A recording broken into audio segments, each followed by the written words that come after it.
Okay, well, hello everybody. Rob Appell from Michael Miller Fabrics, another episode in the studio here at Making It Fun, and we're doing another interview side by side here with a dear friend, Charisma Horton. She is one of our lovely brand ambassadors. Charisma, say hello to the lovely folks at home, please. Hi, it's nice to meet you. You know they're waving back. You know they're out there. They're loving it. I know. I can't help it. That's right. That's great. So in the tutorial of the quilt we're working on behind me here, which is the center of the Destinations pattern, I was talking about the very first time I was going to say caught wind of you, but I don't know if that's an attractive statement. Well, it might go with the airplane analogy. I don't know. Oh, that is true. I hadn't even thought of the pun. Oh, you are good. Yeah, no, because that was exactly what I was going to tell everybody is I was scrolling over Instagram and I'm just flipping through quilt shots, and I see this beautiful quilt over this wonderful antique airplane. And I'm like, this is the greatest picture ever. And so, I don't stop on a lot of photos. Like I'm just glazing over them. And I stopped, I honed in, and then I recognized your name. You've just been chosen as one of the brand ambassadors. Yay! That was such an exciting time for me. I applied to be an ambassador and I wasn't sure because I'm sort of a new designer and I don't know, you just have to kind of take a leap of faith sometimes. And I just put in the application. And then when I got the notification that I made it, I was like, Yay! New designer, and I guess that is kind of true. You are incredibly prolific, but how long have you been considering yourself a designer of quilts? Well, professionally, I guess. I put out my first design in December of 2018. Okay. And so since then, I have published on my own about 125 patterns. Yeah, I know, kind of crazy. And I've been picked up in about 40 plus magazine publications. So you've probably seen my face on a few national magagazines, but congratulations. Yeah. So that is I'm so like awesome. Crazy busy. That is so awesome. And, oh gosh, where do I even start? I want everyone to know everything about you, of course. So even though you look like an incredibly young lady, you have several children. Yes, 6 children. So I do have 6 children, and in fact, most of them are gone from the house. That's what I was getting to. And is that partly you were so used to just the scheduled task that you just carried into your quilting life or something? Yeah, so this is what happens is that I am very task oriented and organized, and my mind kind of works as an assembly line.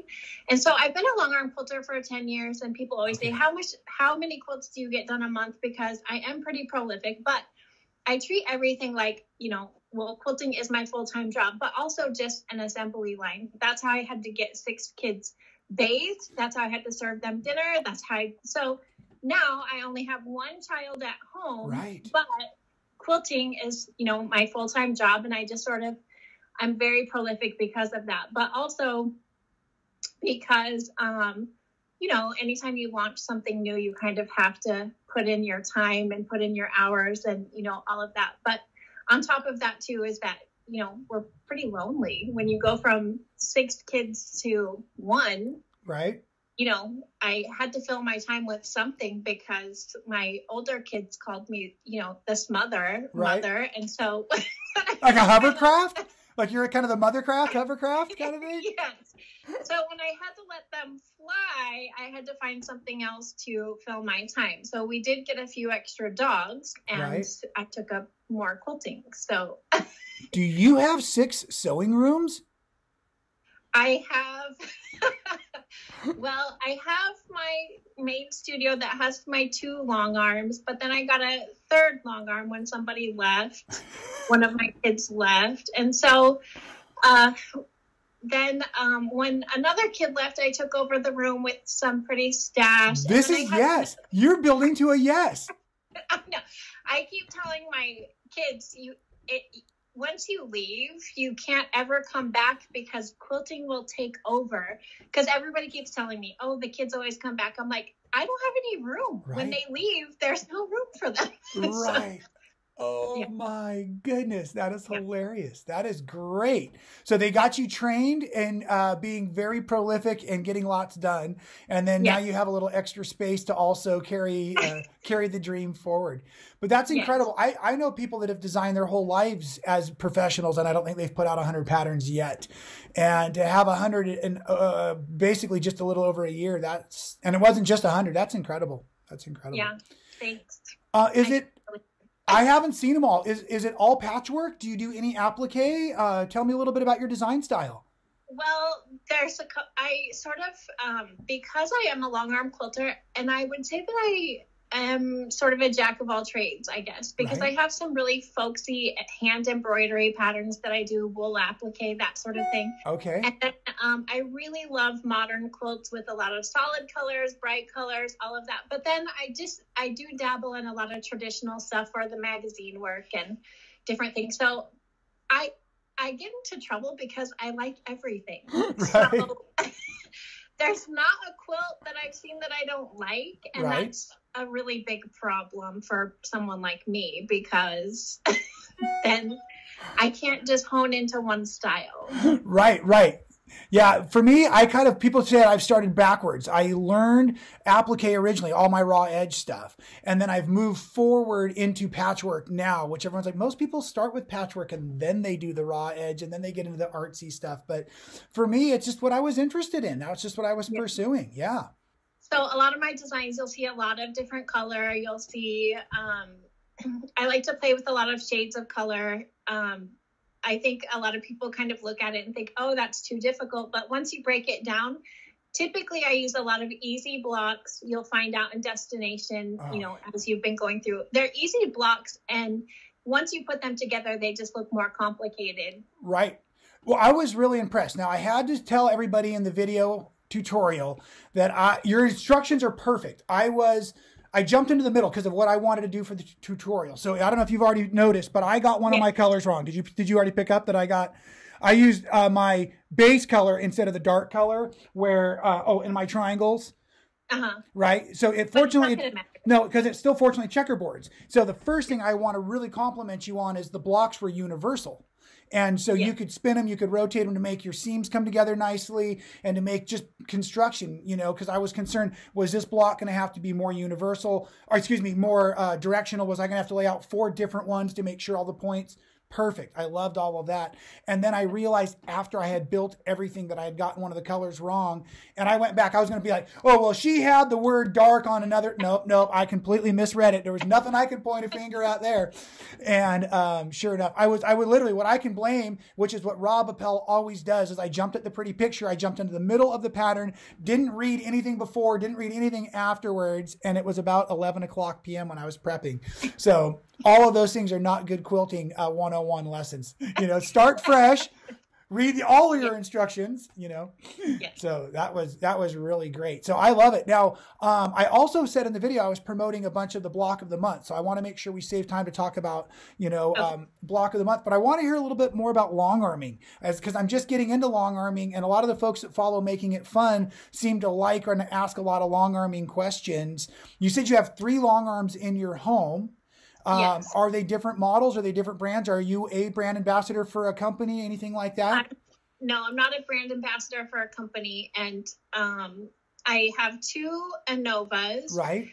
A 26-inch and an 18-inch. And then I have a Gamble with a Statler. Okay. So I got my first 2 and they were Anovas, but I just decided that Gamble was a better match for me as far as the computer and the computer program and all of that. So, I'm actually not a computer quilter. I don't like computer quilting. Right. I carved my niche with free motion quilting. I've been doing that for 10 years for people all over the world. But my husband is, he does most of the computer quilting in the house, because why do I want to watch a computer do something that I can do myself? It drives me crazy. Right.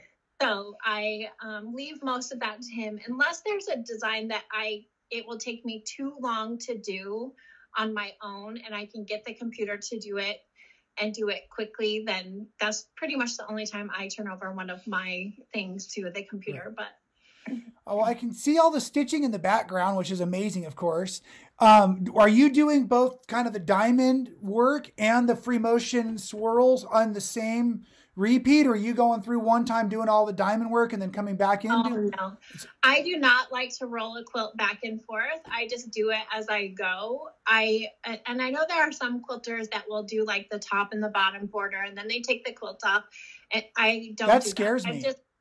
Yeah, me too, because there's a better chance of pleats. So why would I do that? Yeah. You know, I just taught myself how to do everything at every angle. So that's how I do it. And but of course the cross hatching is done with a ruler, and then but all the other stuff, I mean, I obviously, but all the other stuff in this one is done freehand. So right, but you're doing all that work in the same channel, the same path before you roll it further and stuff. Yep, and then I just rolled it. Right. Yep. Do you do any kind of pre-mapping or planning? Do you have a strategy that you like to use for figuring out what goes where before you fire it up, you know, get that thing up and running? Sometimes, not on this one, I didn't have to do that. Sometimes I'll do that if it's something very specific that I'm going for. I try not to mark up a quilt a whole lot unless, I mean, I might do some like registration marks or something, but there are a few designs along the way where I have like marked up my whole quilt before I put it on, just because I wanted, you know, a certain message or something like that. But typically I just put it on and let it go. That's my favorite type of quilting, because sometimes I just have to have one of those like really fabulous quilts with a lot of negative space just to have fun, get my creative juices going, because sometimes, you know, as a long arm quilter, you can experience a little bit of burnout because, you know, like I always say this during the Christmas season, because, you know, I have 100 quilts to get done and I'm doing probably the same things over and over. Right. I just need to pin on a small one that has some negative space, get going, and then I can have a little bit more fuel to go for the next, you know, round of Christmas quilts. Sure. So. Yeah, no, that's crazy. I love the way that it looks like you've chosen specific areas in the quilt to do specific styles of quilting so that you don't have to do as much marking. You can kind of say in the backgrounds will be the swirls, and the main block portions I'll do the cross hatching and the ruler work. And I do that. I do that a lot. I do that. I like a lot of texture, so I'll break up a lot of the units in the quilt, and I'll mix curves and I'll mix straight lines or something linear just to break it up, give it some life. And you know, a lot of the designs are flat until you do the quilting. The quilting is what really brings it to life, and so I do that a lot. I like to mix a lot of textures. And my favorite quilts to quilt, other than probably a quilt with negative space, are samplers. And it's really because I say that I have ADD. I don't know that I've ever been diagnosed. But couldn't sit still long enough for the test? Because I like doing something different all the time. If I have to quilt the same thing over and over, I'll get bored. But if I can quilt 12 different blocks in a quilt, it's going to keep my interest a little bit longer so I can keep going. So yeah, that's really cool. Hey, ready for the loaded question? Yeah. What'd you think about quilting with the cotton couture? Oh, I love cotton couture. I love that there's over 200 colors. What? I know. So there's not a color that I've never had a problem finding the color that I needed. So I love cotton couture. And I've done a lot recently. I think I've done 4 or 5 quilts with the gingham basics. I really love the gingham. And of course, half dot and dots. I mean, before I was an ambassador, I would buy the dumb dots by the bolt. Well, that was the question I was kind of building up to. What came first, the chicken or the egg? You know, you said you were really, really excited when Michael Miller accepted you as one of the ambassadors, and the application process is grueling. Everybody needs to know this. And so, you know, it is an honor to be any company that chooses you. You know, for millions of years, millions of people have killed themselves to get their name on the selvage or to get their name at the bottom of the pattern or whatever it is. This is what drives our entire industry. And so once you get accepted and recognized by these big companies like this, it's really a huge honor. I remember the first time Kathy asked me if I could make a quilt, you know, for Michael Miller and hang it in their booth. I was just like, you know, and that was like really the beginning of my career as a designer as well. So it's huge what this does. So were you using a lot of Michael Miller fabrics beforehand, and that's what got you to apply, or did you apply thinking this would be a good opportunity to try something new? Where were you at with all of that? Oh, I have a Michael Miller stash. So. And I should have told you there's no wrong answer, because quilters are quilters and we use everything. We really do. Well, and I am guilty of that. I do use everything. But like I said, I'd go to my store, and anytime they had Dum Dot, I'd get it in the dark brown, the black, whatever. I did truly buy it by the bolt because I really loved it. And I feel like it goes with everything. Right. So, and I do have like a shelf full of Michael Miller stuff. And then I felt like, oh, I can actually start using this now, because now that I'm an ambassador, A, I have to use Michael Miller stuff. And B, I'm sure I'll get more good stuff. Because, yes. You know, I don't want to cut into my favorite fabrics. So I don't know why we do that either. Like, it's our favorite, but we don't want to use it unless it's something very special. And so I found myself actually like using it for special projects because I feel comfortable that I'll be able to replenish my Michael Miller stash. That's right. Hey, silver lining. I experienced it the same thing last night in our, you know, being safe at home right now. Coronavirus silver lining of the day is when I dove into my stash. Unfortunately, I have a pretty decent stash. When we launched the 38 new colors of Cotton Couture, they sent me a couple of yards of each of those 38 colors. So I have like a bin of just those. So I grabbed just like 3 colors, and I wasn't sure if you were a little more green or more blue. I couldn't remember the picture. And again, I got so excited, I jumped into this, but I kind of wanted my colors to remind me of the plane that I had first seen. And so just these 3 alone for a light, a medium, and a dark popped right out of the new colors of the Cotton Couture, and it was really great, you know, and fun and easy to use that way. So that's what I guess the silver lining is we're not getting much new fabric right now, because all of the fabric at Michael Miller's, or I shouldn't say all of it, but a lot of it is actually going out to help the folks that are doing sewing for masks and, you know, that kind of stuff that's out there. And then what we normally get at Michael Miller comes out of a sample yardage program. And because that was an individual that we really didn't need, we asked that person not to come into the warehouse where other people were essential, so to speak. And that keeps being, and so at any rate, you know, every day it's being evaluated. But yeah, I know you and I and several of the other ambassadors were like, okay, the next month is here and we're ready to start we're not getting the stuff for the projects, are we? And we're like, sorry, kids, we don't have we can't. It's just like we don't have the staff for it. We don't have the team. We're trying to keep everybody healthy. Yeah, so I started working on my ambassador projects for May already, and I'm just making some adjustments. I have some Cotton Couture to add to a few things that I have. So I'm still on board to do my projects. I just had to make a few design opportunity choices. Oh, I wish we would have had this conversation before you had to make your alternatives, because now that I finished what I needed, I could let you look through my stash, and maybe you're just one quick mailbox. You're on the western half of the U.S. as well, right? Yeah, I'm in Washington, the center of Washington State. Yeah, so. And I'm here in California, so I could get you some stuff pretty quick. That's awesome. So, hey, where are you at with the Block of the Month program? That's what I really want to know. I've been telling everybody about this awesome Block of the Month that you've been doing. Can you tell me more about it? Is it top secret? Did I already say too much? No, I've already released it. Actually, it's called Starry Eyed. It's my first Block of the Month, and Michael Miller sent me all the fabulous fabrics for it. And you already got it? Excited. Yes, I'm very excited about it because it's my first time writing a pattern for a Block of the Month. So I did have to learn some new things. And I used a lot of the Michael Miller basics. I used hash dot and gingham play and Cotton Couture and, a bunch of the basics so that everybody has access to all of the colors. Smart. And so we'll show a picture of that. Yeah. But I do have it right here in all of its fabulous glory. Ooh. You'll see all the quilting because I did do a lot of custom quilting on it as well. So I love the way that the gingham and the hash dot look together too. Yes. So cool. I would not have actually thought of putting them. Sorry, I spoke over you. No, it's okay. All of the good textures. So the fabrics all have textures, and then with the quilting, again with the textures. I love the textures. So wonderful. Well, we're going to use this video at the end of what was our week of basics. So you have all basics in your block of the month as well, and so that's partly why we wanted to do this interview with you, so we could use you as our star of the week. You know, yeah, that actually plays in very nicely with the pattern name and everything. Oh, good. Yeah. This is awesome. Awesome. So what else are you doing up there to entertain yourself? People are all looking for the new hobby now that we're all staying safe at home.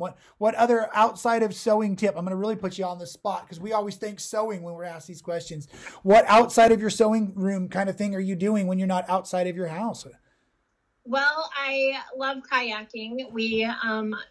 My whole family does kayaking, and even my little Pomeranian loves kayaking. So right. We take our little Pomeranian with us kayaking. He has a little life jacket, and he swims from kayak to kayak. And oh, that is awesome. So we do that. We do hiking. We last year we went on to like the Hikers Association, and we downloaded all of the hikes within a couple hour radius. We just made a list, and so we just try to check off every single hike, and see the different parts of Washington, which is pretty cool.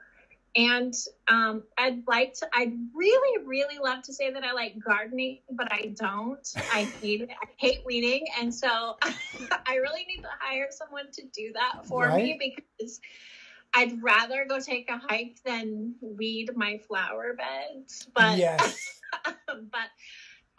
Other than that, we have 3 dogs that take up a lot of our time, and we, just absolutely adore them. So we have that, but that's pretty much it. I have sewing and hiking and kayaking, and even right.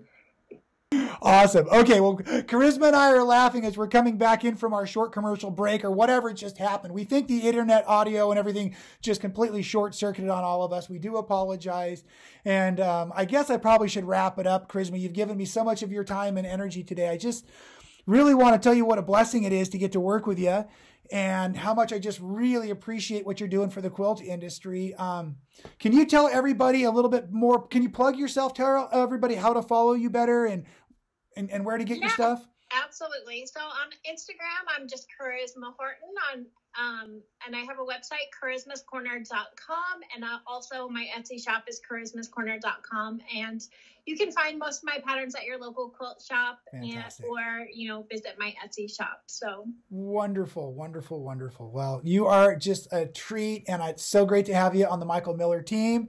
And I look forward to finishing out the rest of my Destinations pattern. Again, thank you very much for sharing that with everybody, letting me teach a little bit from it. I encourage everybody to pick up your pattern and get the real instructions out of it. I didn't give them too many of the clues so that they could get that from you. And I will talk to you very, very soon, my friend. All right. Thanks, Rob. Awesome. Great.